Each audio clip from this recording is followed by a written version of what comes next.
আজ আমরা ঘাটশিলা ভ্রমণের দ্বিতীয় দিনে রুমকিনী মায়ের মন্দিরে এসেছি। রুমকিনী মা হচ্ছে মা দুর্গার মন্দিরই, মা দুর্গার আর এক নাম রুমকিনী মা। তো রুমকিনী মায়ের মন্দিরে আমরা এই যে দর্শন করে তারপরে আমরা যাব রামকৃষ্ণ মঠ। তো এই হচ্ছে রুমকিনী মায়ের মন্দির। খুব সুন্দর প্রসাদ পাওয়া যাচ্ছিল, প্রসাদ কিনে পুজো দিয়ে ফাঁকাই ছিল মন্দির, সুন্দর ওয়েদার। আমরা কিছুক্ষণ ঘোরাঘুরি করলাম। পাশে রাধাকৃষ্ণর মূর্তিও আছে। তো এখানে মা দুর্গাকেই রুমকিনী মা নামে বলা হয়। তো পুজো করে আমরা রামকৃষ্ণ মঠ এবং মিশনে পৌঁছলাম। ঘাটশিলা রামকৃষ্ণ মঠ ও মিশন। এখানে কিন্তু থাকারও ব্যবস্থা আছে, সুন্দর ব্যবস্থা আছে। ভেতরে খুবই পরিষ্কার পরিচ্ছন্ন।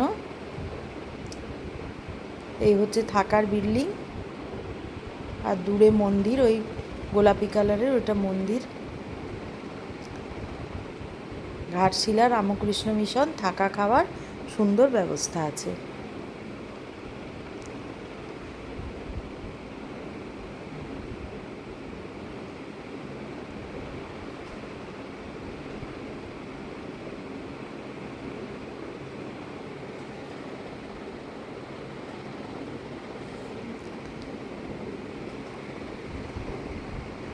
এই আমরা পৌঁছে গেছি গৌরীকুঞ্জ বিভূতিভূষণ বন্দ্যোপাধ্যায়ের বসত বাড়ি। যদিও এখানে ক্যামেরা অ্যালাউড নয়, তবুও আমি কিছুক্ষণ ক্যামেরা করেছিলাম। ওই পিছনে হচ্ছে পাঠশালা রয়েছে, অপু দুর্গার কথা মনে পড়ছে। তো আমি একটুখানি ক্যামেরা করতে পেরেছিলাম, তাতেই যেটুকু দেখাতে পারলাম। এই হচ্ছে বিভূতিভূষণ বন্দ্যোপাধ্যায়ের স্মৃতি বিজড়িত জায়গা, ওনার ব্যবহৃত কিছু জিনিসপত্র আছে। এরপর এই হচ্ছে সুবর্ণরেখা নদীর উপর ব্রিজ, ব্রিজের উপর দিয়ে আমরা যাচ্ছি। খুব সুন্দর ভিউ, দুদিকে পাহাড় ঘেরা জায়গাটা, এবং বর্ষার কারণে প্রচণ্ড বৃষ্টি হয়েছে, তাই জন্য দেখতে খুবই সবুজে সবুজ, দেখতে খুব ভালো লাগছিল। সুন্দর পাহাড় দুদিকে দেখা যাচ্ছে।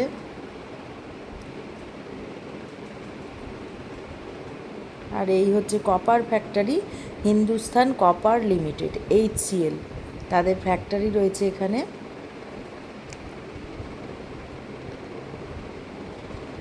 আর এই হচ্ছে কানায় কানায় ভর্তি সুবর্ণরেখা নদী।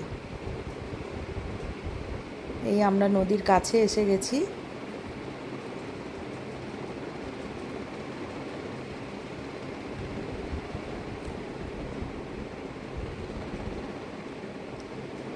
আর এই হচ্ছে রাতমোহনা ওয়াটারফলস। যেহেতু বর্ষাকাল, ওয়াটারফলসগুলো জলে ভর্তি হয়ে আছে। রাতমোহনা ওয়াটারফলস সুবর্ণরেখা নদীতে মিশছে। এই ছিল আমাদের ঘাটশিলা ভ্রমণের দ্বিতীয় দিনের কিছু দর্শনীয় স্থান।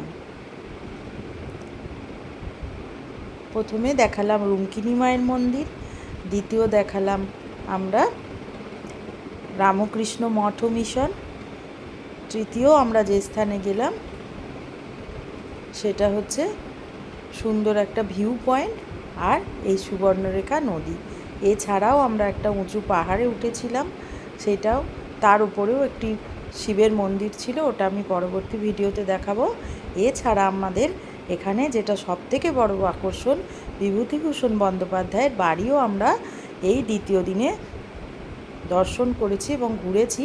কিন্তু যেহেতু ওখানে ভিডিও অ্যালাউড নয়, তাই আমরা বেশিক্ষণ ভিডিওটা করতে পারিনি।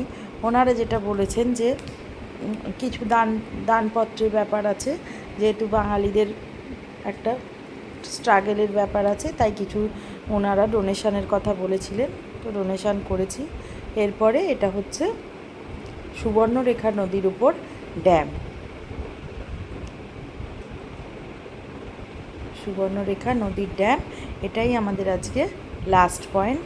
এরপরে আমরা মোটামুটি দুদিনে ঘাটশিলা সব কিছু দেখা হয়ে যায়। এর মাঝে আর একটা ভিউ পয়েন্ট আছে, ওটা একটু বড় বলে আমি পরের ভিডিওতে দেব। ওটা একটা উঁচু পাহাড়ের ওপর শিবের মন্দির, অপূর্ব সুন্দর দৃশ্য। তো এখানেই আমি ভিডিওটা শেষ করছি। দেখুন কীরকম জলে পরিপূর্ণ হয়ে আছে, আর মানুষ কিন্তু স্নানও করছে।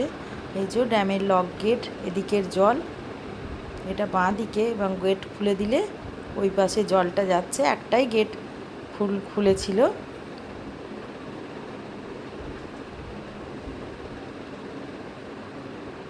নমস্কার বন্ধুরা।